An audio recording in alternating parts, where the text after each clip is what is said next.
Welcome. Howdy. I'm just glad to be here. Sure. Thank you, Charles. That's why we gave you an extra hour of it. Scott knew what he's doing. Going That's right, last. going last. Several people have left. He knows what he's doing. That'll speed it up. I did finish a half an hour early last night. I know. I was watching at home. So, Yeah.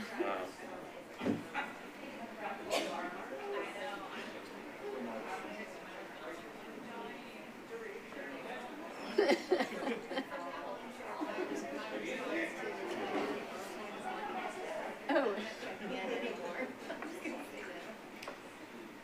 Diana's first. Whoa. Okay, 10 minutes. Whoops. My goodness gracious. General services. Whoops. Broke the council chambers. I think that Sean's going to be mad. That's where she sits. Wow.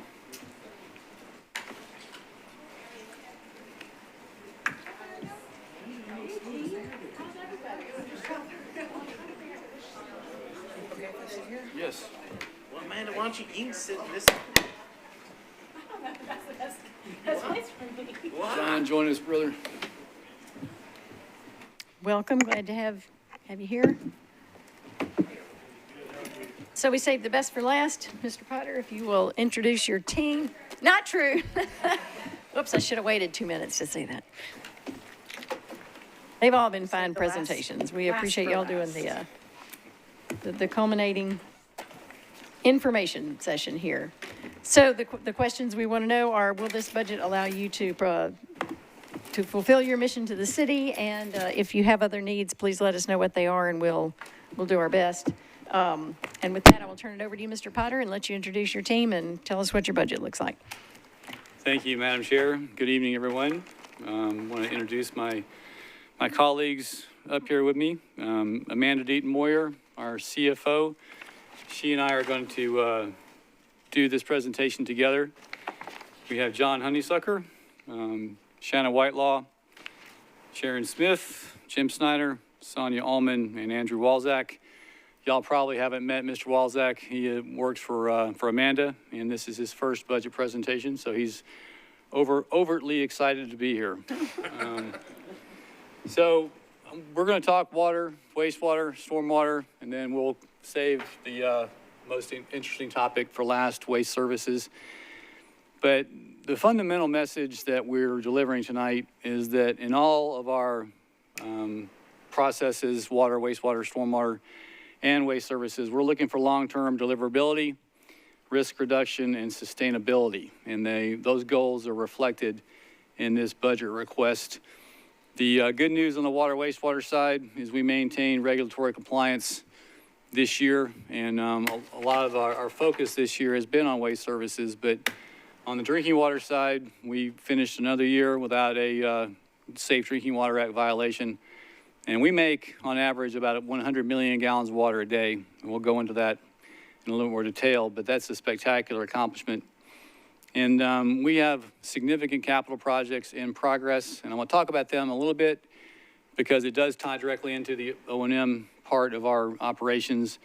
But first, I'm going to turn it over to Amanda, and she's going to talk about revenue and expense history and the forecast. So, Amanda.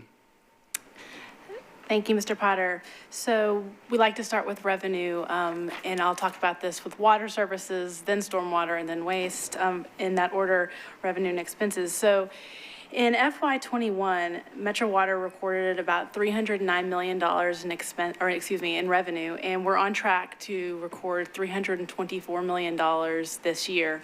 And we are projecting a 3 to 5% increase for FY23.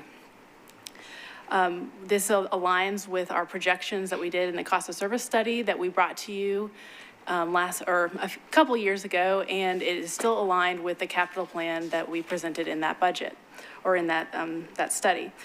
As far as expenses for Metro Water, we are on track to make our budget and be just under our budget, and that is largely due to staffing as well as some efficiencies we found largely in utilities.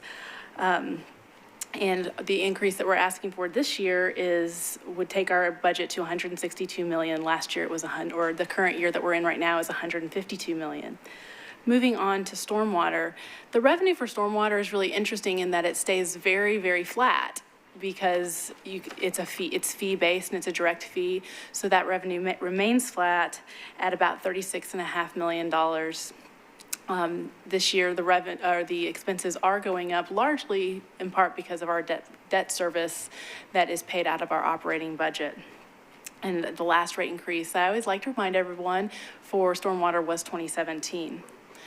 As for waste services, which we'll cover last in our presentation, this year we are on track to make our budget of about $31 million, but we'll ask for a significant increase this year of about $11 million to meet our service delivery demands. So first, I'm going to talk about water and sewer, and one of the common themes that has been discussed this evening has been FTEs and the inability to maintain staffing levels due to the market. If you compare March 2017 to March 2022, we actually have less FTEs working for us now than we did then. And that is extraordinary when you talk about how much our service demands have increased in the last 10 years. I want to give you some numbers to kind of demonstrate that. So in the last decade, our number of water customers has increased by 22%. And our number of sewer customers has increased by 31%. The finished water production, there's some good news here. It's only gone up by 5.5%. And the reason why there's such a difference in those two growth numbers is we have a really aggressive leak detection program that we are identifying and correcting leaks. That's an ongoing battle. It always will be because our system is so old. We're also seeing the installation of low flow devices in the homes that is driving down the production. But our service demand delivery expectations have gone up. When you talk about the reclamation side of the house, there's been a 13% increase in reclaimed water through our wastewater collection system. And interestingly, there's been almost an 18% increase at the central wastewater treatment plant water reclamation facility. That's the downtown facility. Now, part of that is going to be rainwater because there's a combined system that feeds into that. But we're seeing a lot of growth in the core of the city, and that's being really reflective in the flow demands at the reclamation plants. So talk about our costs and our cost reduction strategies and what we have control over and what we really don't. When it comes to labor and benefits, we don't really have a lot of control over that.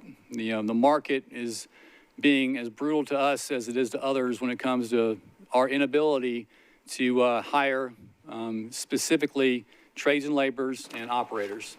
CDL drivers are difficult to hire because they can make a lot more money in the private sector.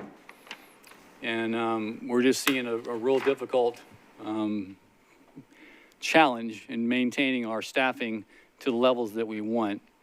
When you talk about electricity, we are a customer of NES, and they have their rate increases that they set.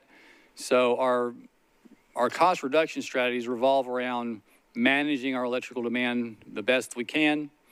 Good examples of that is we have dashboards at all of our that our operators see at all of our plants, so they know when we have the cheapest energy available to us, because our energy costs different levels depending on what time it is.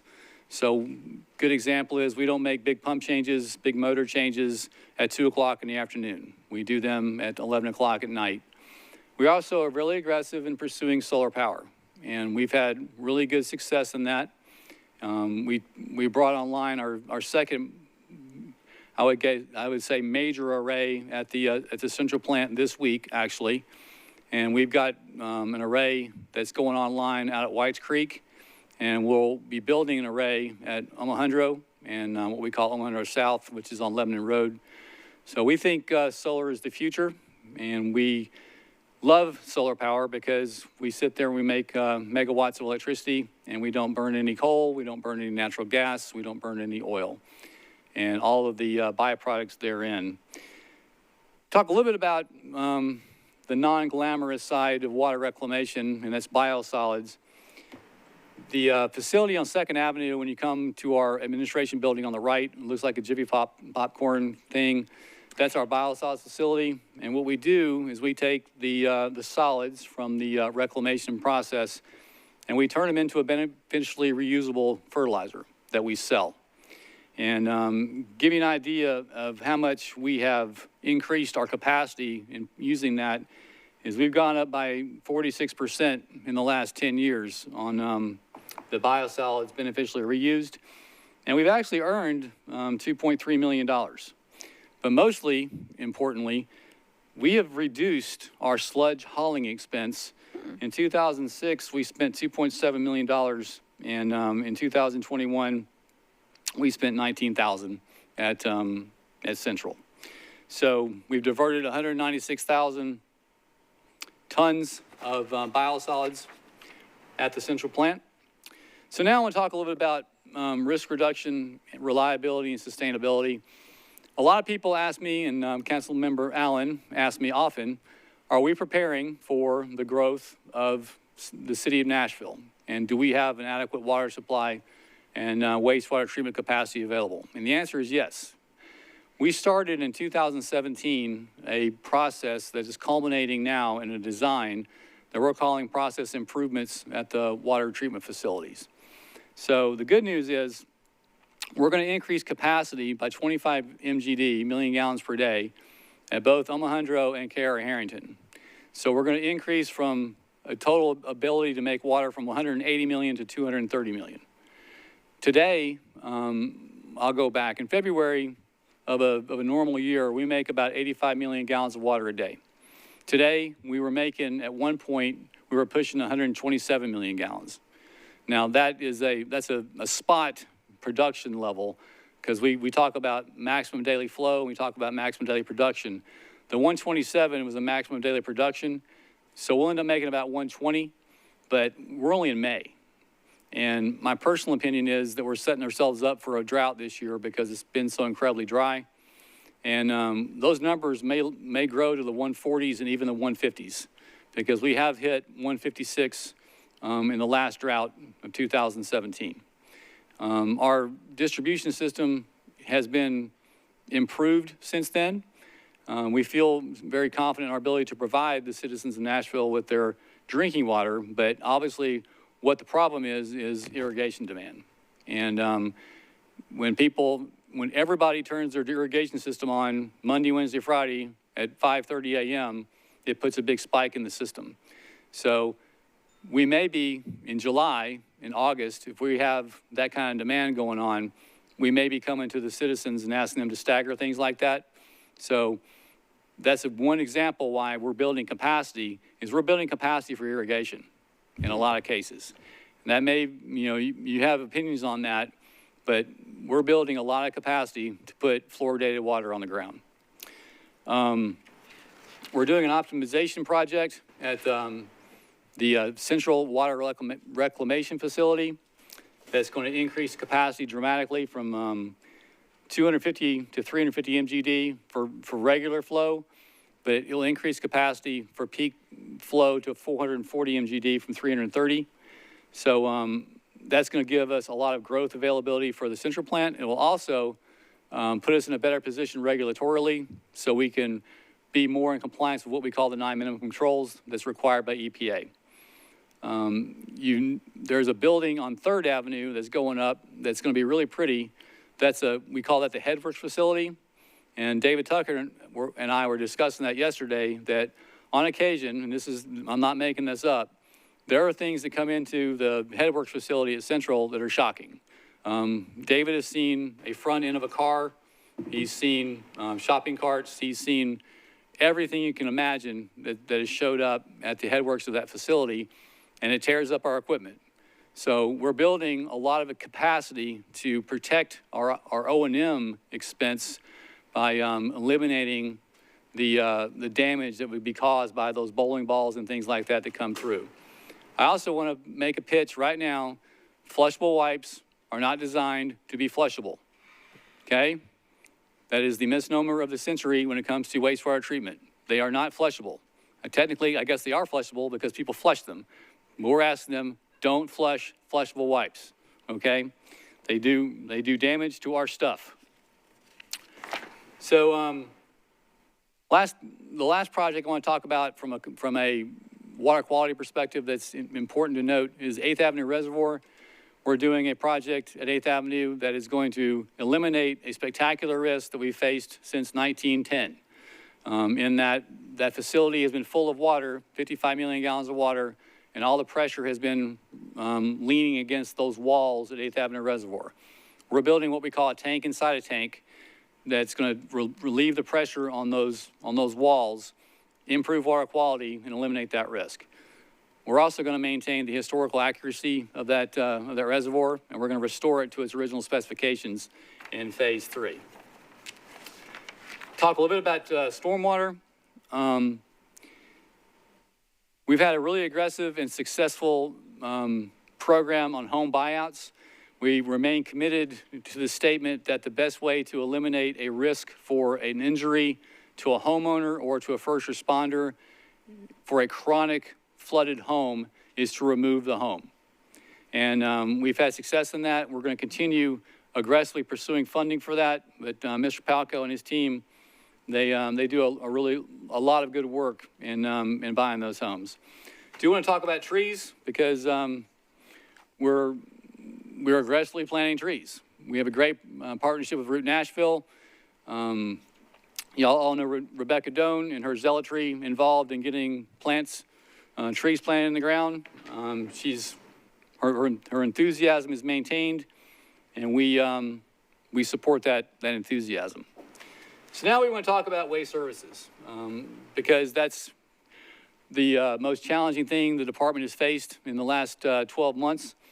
I do want to note that the improvements to the waste services process began with Shannon Whitehall last year at Public Works, and her work with Sharon has carried forward with Mr. Honeysucker and Amanda to get us in a position where the fire is out, and we're feeling much more confident in our ability to reduce the risk to the city and be more predictable and stable in our service provision to the citizens of Nashville.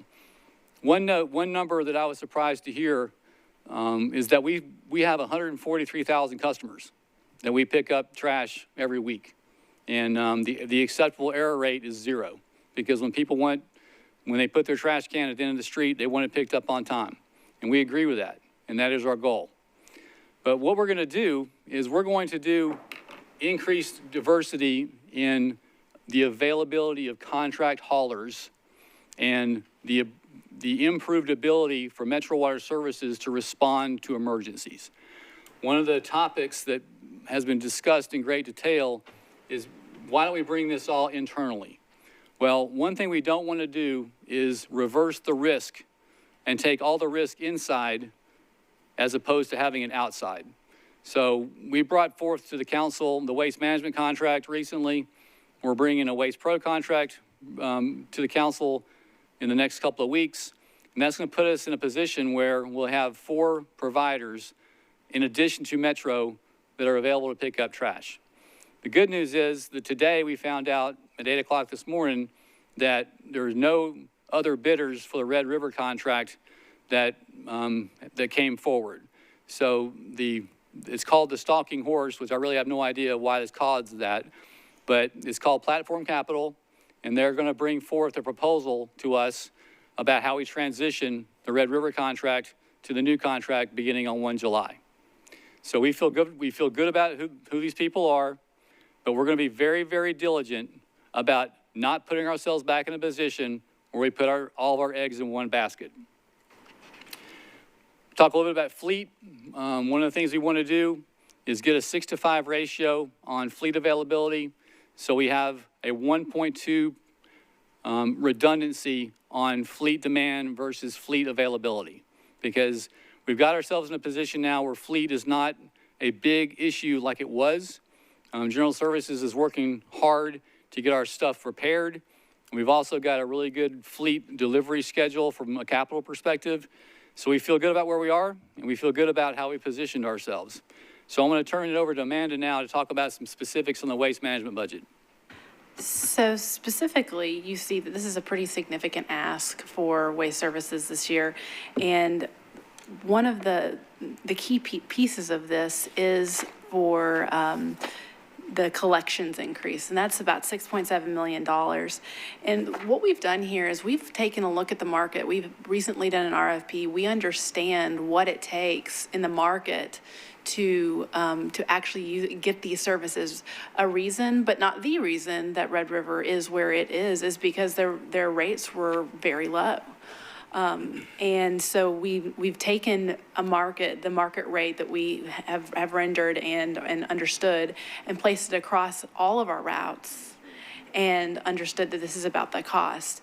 I think this council is very well aware that this year was maybe not the best year to gather and just do a comparison and escalate, but that's why we kind of started from scratch and said it this way. As we negotiate with Platform Capital, we hope we can get closer to the Red River rate, but we understand that we have to be thoughtful in what the market bears. So that is that increase. Additionally, there is a rental equipment request for $3 million.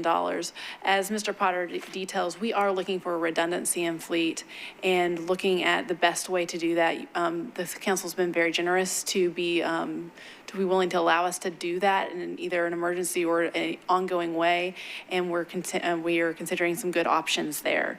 And then lastly, well, not lastly, but next is the contractual services for engineering. Sharon Smith can talk a lot about what we need in the we have landfills that we maintain and that we must continue to maintain. And so we've asked for increases there to take care of said landfills and continue the oversight. And then we also are requesting a handful of positions to help Mr. Honeysucker out, as well as support the landfill and support education about zero waste. And we can talk about those more in detail as we go. So I spoke earlier about diversification of haulers. So I'm going to turn this over to Sharon, and she's going to talk about that in more detail. Thank you, sir. So part of what our director said a minute ago about having all of our eggs in one basket is really largely what ended up happening to us here in Nashville. We had a single hauler picking up almost 70% of our routes, which is massive. And then when they had, sort of catastrophic failure to provide service, we were really in an extremely difficult position. So with the support of the department and the administration, we were able to bring in outside help. So we brought in the Waste Management Green Team. We took 10 routes a day from Red River, and we handed them over to Waste Management. I mean, obviously at a significant cost increase, but what that was able to do is stabilize us pretty quickly. If you remember in February, where we were having thousands and thousands of complaints coming in, to March, it just literally just dropped. And that was having a company with a lot of resources that was able to get here very quickly. There was a period of time that we did have to heavily use John's staff and the Metro staff that are driving trucks to help, but the Waste Management Green Team came in and made a huge difference. We also brought in Waste Pro. Waste Pro is helping us some with recycling so that it frees up John's staff to address trash. But overall, what we're looking at is we're going from a 69 to 70% single hauler to dividing it out. So now what we have at the moment is Red River has 39%, the Waste Management Green Team has 30%, Metro has 23%, and Waste Industries has 8%.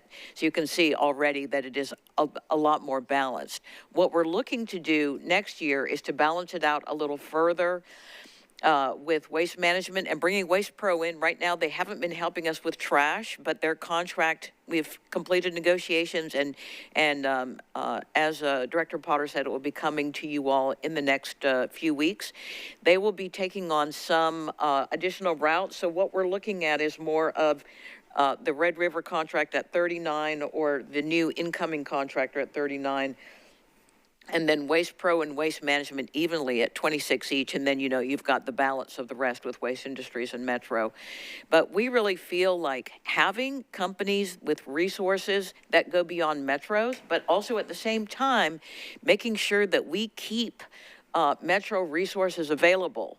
And that has been very key in how we've reached the stability we have now. There are still issues. I'm not going to pretend there aren't. We're still, we still have complaints coming in, but nothing at all like we saw in the month of February.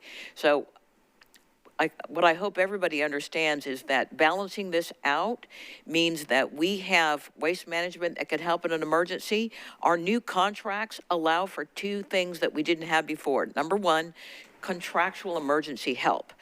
So we'll be able to reach out to Waste Management in the future if we need help with dumpsters, roll-offs, carts. And the other thing that we have that we didn't have the ability to before was we can add routes to our current contractors. So if tomorrow Waste Industries were to go bankrupt, we can take their routes, we can distribute them without amending the contract or moving forward. These flexibilities, I think, are going to be very important for us going forward to be able to respond quickly when there hopefully won't be any more issues, but if there were to be issues. So, Madam Chair, that concludes our presentation, and we enthusiastically await y'all's questions. Thank you. Thank you for that detailed report. I do have some already in the queue. Councilmember Bradford. Thank you, Chair. Listening to your presentation, I'm cautiously optimistic that your department has learned from past mistakes and past errors over the last few years and has taken those and have learned from it, and going forward has made the appropriate changes so that we don't have repeats of what we're having in the past. I wanted to ask about, you mentioned the biosolids, the fertilizer that's produced. Is the only place to get that at the Metro water facilities, or are y'all actively going out to like the nurseries around town and other home supply stores and saying, here, sell our crap? Well, that's not nice. The answer is yes, and I'll get you a list of where the citizens can buy it. Okay. The other thing I was wanting to ask with recycling, I know a couple years ago there was a big issue with how much we had to pay in fines for contamination. Do we have any figures of where we're at right now with recycling contamination and any fines or fees? Yeah, actually, so far this year, and I'm going to admit, I've got a spreadsheet, I track it because I find this really interesting.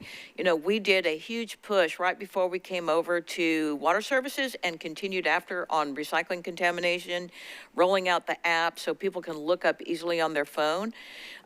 Also, the markets have rebounded quite significantly. So last year, FY21, we paid out over $1.4 million on processing costs for just processing it and contamination. So far this year, we're still in the 200,000s. So it has been made a huge difference. Number one, I'm not going to take that it was recycling contamination improvement that did it all. The markets have finally started to rebound from what happened starting back in 2018 with China cutting off foreign recycling. A lot more investment has gone into recycling markets in the United States.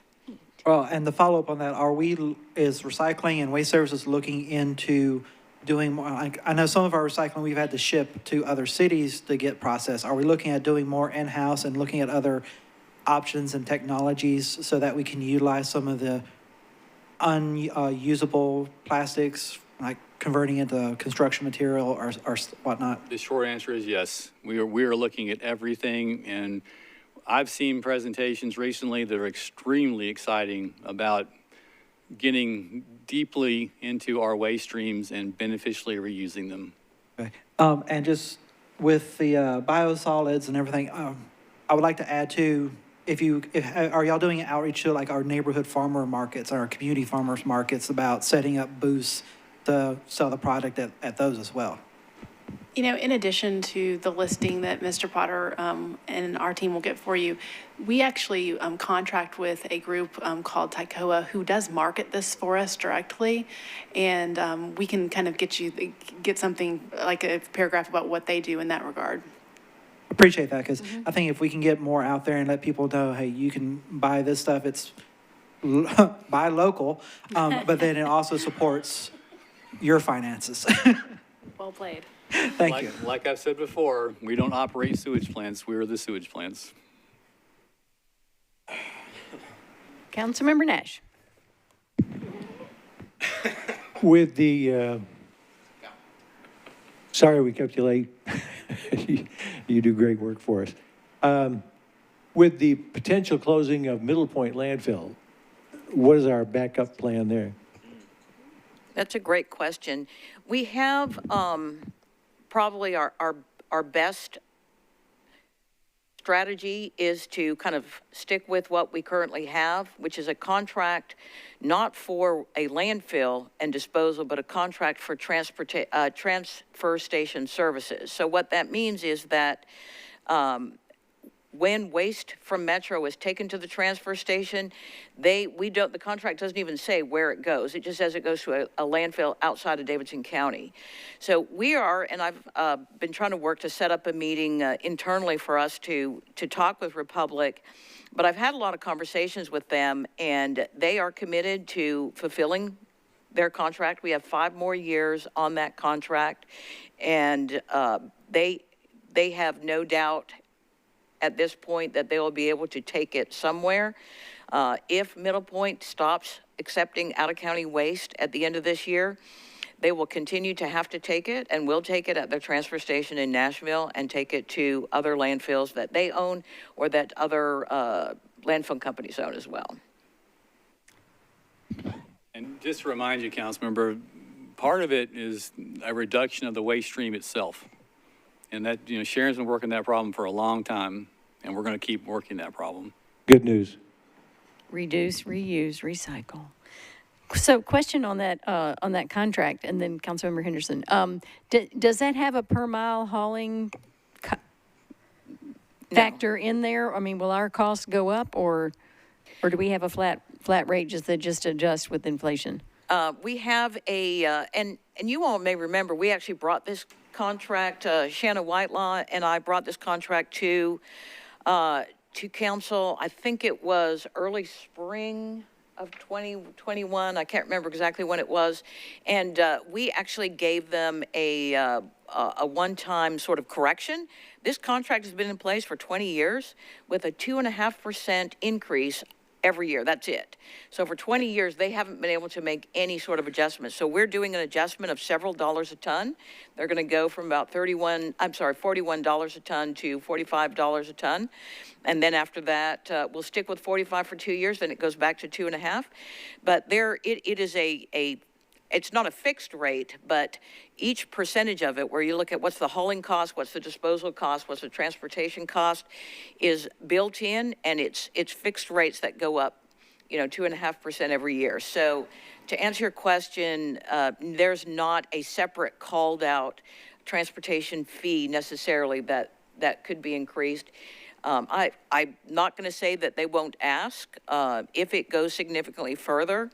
But to be perfectly honest, that's the closest landfill to Davidson County. There are other landfills that are further away, and this isn't a problem that's for Davidson County. This is a problem for the entire region. And there are 18 counties that use that landfill, and all of those 18 counties except for one, which is going to be Rutherford County, will be looking for somewhere else to take. So this is something that the state is somewhat engaged in. The Greater Nashville Regional Council has met with the state, talked with them, with Kendra Abkowitz, to make sure they understand the issue, which is not just Davidson County, it's all of us. Councilmember Bradford. Again, I'm sorry, Councilmember Henderson had her hand up first, and then Councilmember Bradford. And you're still Nancy Van Rees. Yes, I am. Okay. Bonsoir. Bonsoir. I think Nancy is in France. Okay. Development services. I see an item here, but it doesn't speak to additional FTEs. And so I wondered, the development services study, right, when we heard from codes, that contemplated a very specific addition or number. And I know we were even talking last budget cycle that in that development services kind of queue, that the stormwater touch is often a pinch point because just it's a highly technical review. And so I wonder if you can speak to additional staffing, like in Kimberly Hayes's group, to support that infill construction. And so I also want to kind of think about, you know, kind of catching up to what we're dealing with now, but also anticipating if from a policy perspective, we were to make any changes in the future, can we meet that need? Well, before Amanda goes into specifics, we're participating, just like Bill Herbert said, in that study. And it's been extremely helpful in identifying the proper staffing levels. But it's also been very helpful in improving processes and the interrelationships between the departments. I think the departments are communicating much better. And I think the technology portion that Keith Durbin is bringing is going to be a game changer. So I'm really excited about everything that's happening. I don't think it's going to be as quick as everyone would prefer. But once again, we go back to the statement that just like our codes director was stolen by the private sector, we're facing the same thing. You know, we train people up, and we've had engineers, you know, get poached. And I don't think that's going to change until the economy turns, because right now they can make more money, you know, on the private side. So Amanda's going to go into specifics about the numbers.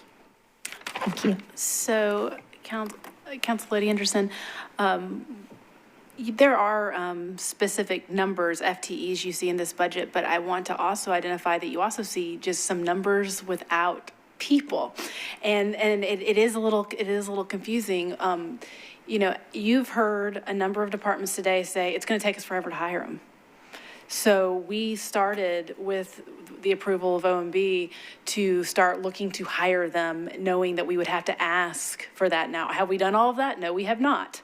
But we've started looking at it, so we have that number, and we trued up that number, but we're looking, but this ask, and for the water sewer side, and you know, we separate the water sewer and the stormwater, is $928,000. It's a significant increase, and that includes 2 additional above what we've already asked for, and I believe it's about 15.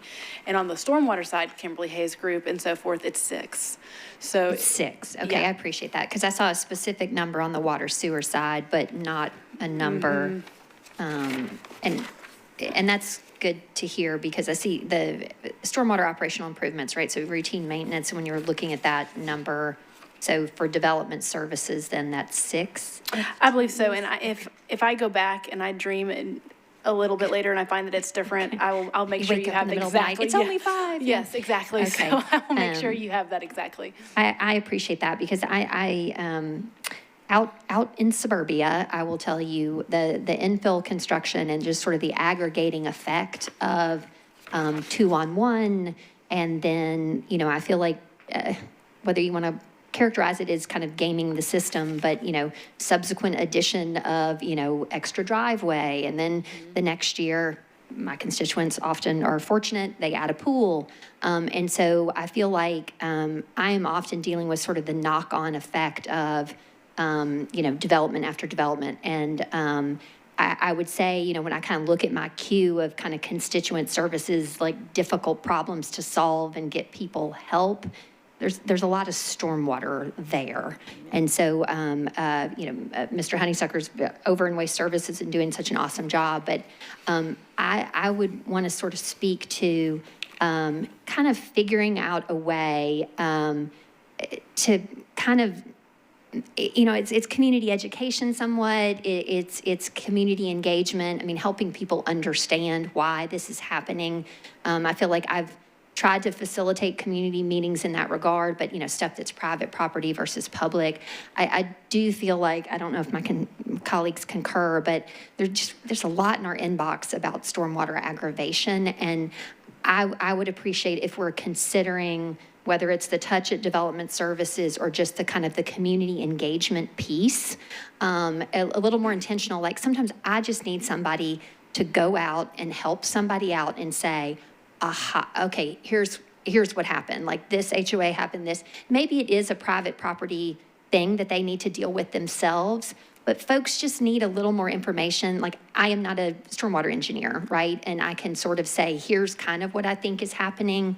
But sometimes, whether it's my older constituents or other, like, we just have a little bit of a gap there in kind of community support. So I don't know quite what I'm asking for, but I don't know if that's an extra position or just a capacity to respond to those concerns. I would appreciate if we kind of think about that.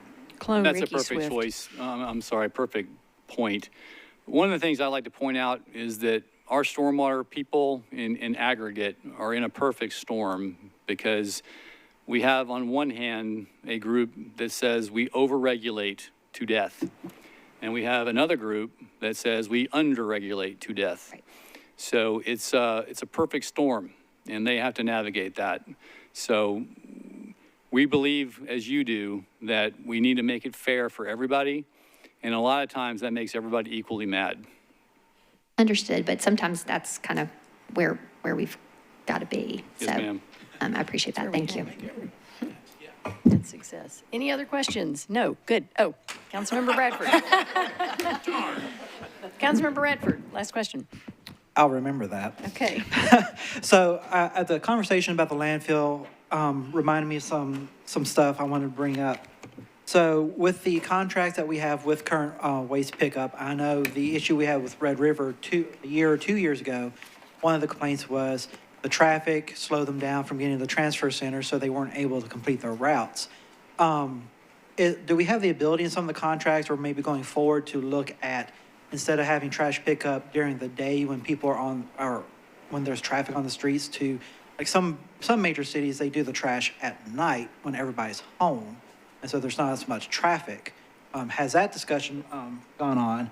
And as far as waste diversion, where's the conversations with composting and construction waste? Because those are, if I'm understanding correctly, those are the two biggest things that we send to landfills. And what are we looking at doing to kind of divert that to extend the life of our landfills? Right now, there is no mandate for C&D recycling in this county. Is that something that we could do, or are we banned from the state from doing that? I don't know of a prohibition. There's not. Talking about working at night, John's crews work hard.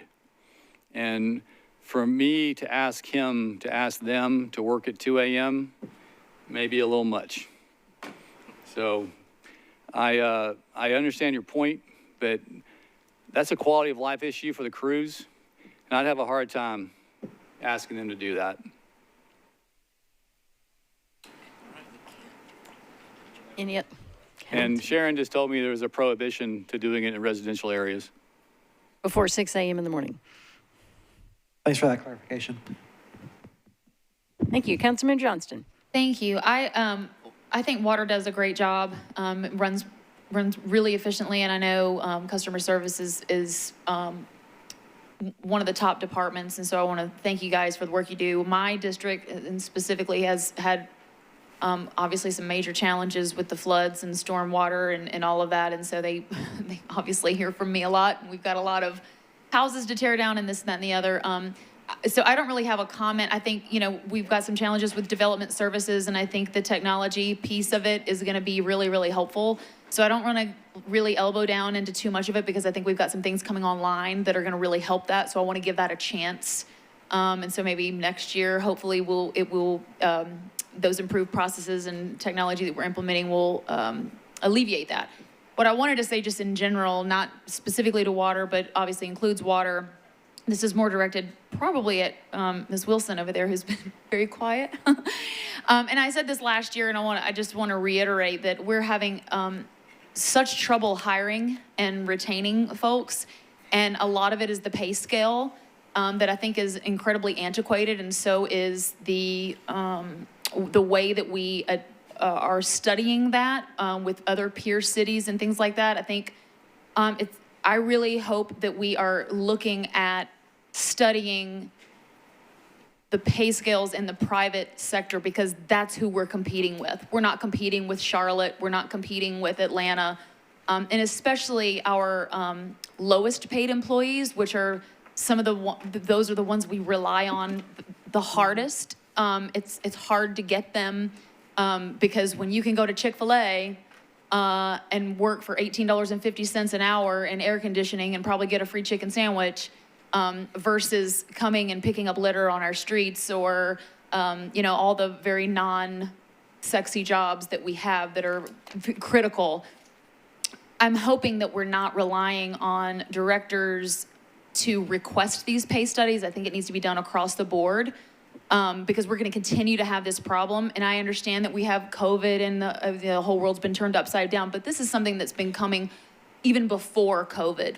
So I'm really hoping that we can sort of turn the page on the antiquated way we look at pay studies and really do some hard looks at how we are paying, compensating our very important employees.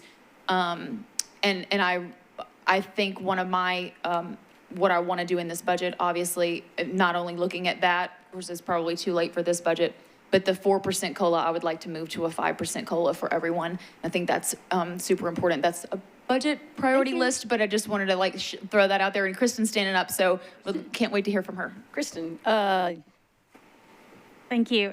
Very briefly, I'm going to recommend we may want to think about having Shannon Hall come in and speak a little bit further about the pay studies we had. And I'd also suggest we do it for the MMPS support pay study too. And the reason is a couple of things. One, there are now more market-driven dynamics going on in the analysis. And two, I recognize the 4% to 5%, and we've got to get a little bit better on our end about communicating the decisions for that. That was a hard one. That was all about trade-offs, and budgets are trade-offs. But what we did is between MMPS and the support pay, and over here with the market adjustments and then the $18 an hour is we put more money into the bottom tiers of all of our staffing. So all of our employees, whether it's in MMPS or it's on Metro, who feel those inflation issues the hardest, and where we have the strongest staffing issues, all are seeing very significant. I mean, we were talking about, in some cases, 50, 60% compensation increases.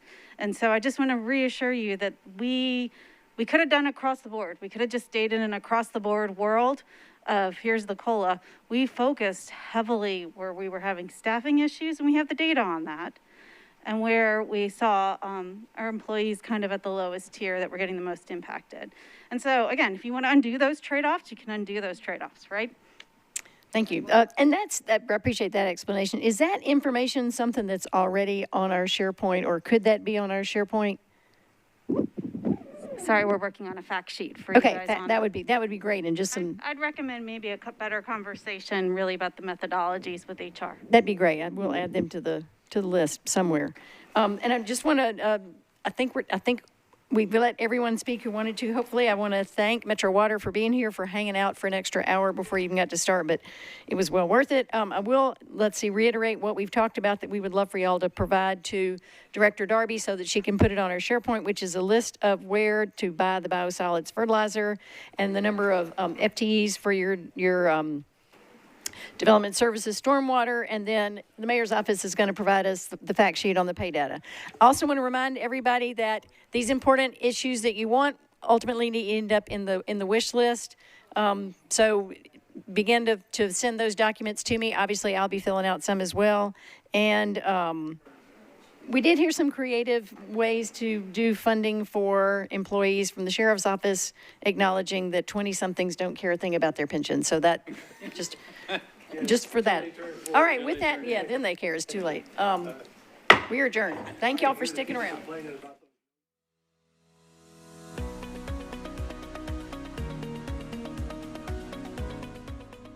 This has been a service of the Metro Nashville Network. If you would like to see this presentation again, or for more information on this and other programs, visit nashville.gov.